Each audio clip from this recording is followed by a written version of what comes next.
Avant de commencer, cette vidéo est une collaboration avec Cédric Watine d'Outils du Manager. Lorsque tu souhaites apprendre à mieux manager, je te renvoie vers son travail. Je te mets un lien juste en bas en description. Maintenant, on passe aux choses sérieuses. Je vais te faire une révélation. Je vais te dévoiler un secret qui va littéralement changer ta vision de l'entreprise. Les managers ont tous des super pouvoirs. Alors par contre, ne t'emballe pas trop parce qu'il n'y a rien à voir avec les super pouvoirs de Batman, Superman ou Captain America.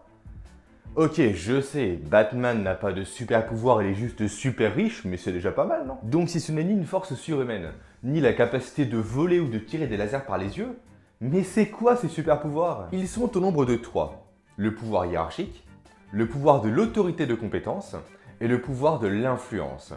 Commençons par le pouvoir hiérarchique. C'est le pouvoir de base de tous les managers.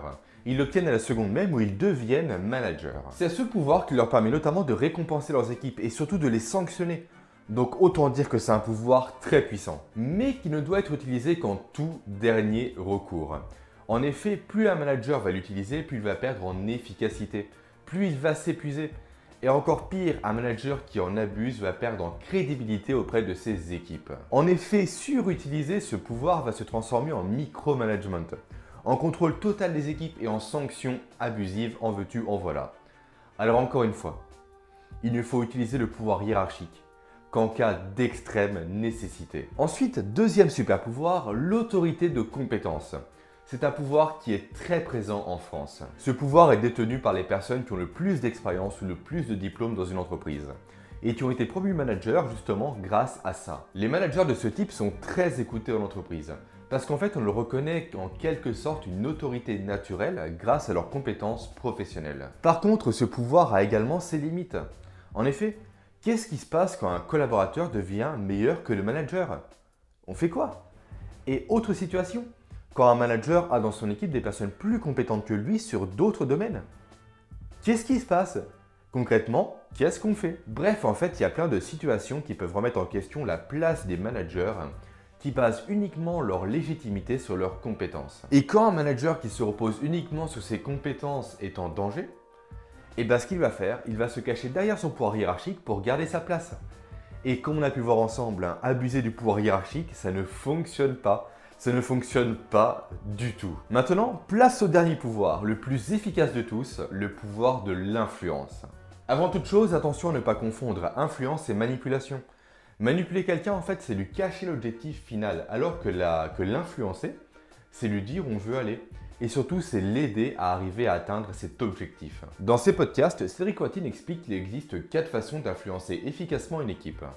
La première, c'est bien connaître chacun des membres qui la composent. Ensuite, c'est de parler régulièrement de performance. Puis, c'est constamment amener les membres de cette équipe à se dépasser, à toujours progresser. Et enfin, dernier élément, c'est déléguer efficacement de nouvelles tâches. Concrètement, pour avoir ces 4 moyens en sa possession, pour savoir utiliser ces 4 leviers, il n'y a qu'une seule solution.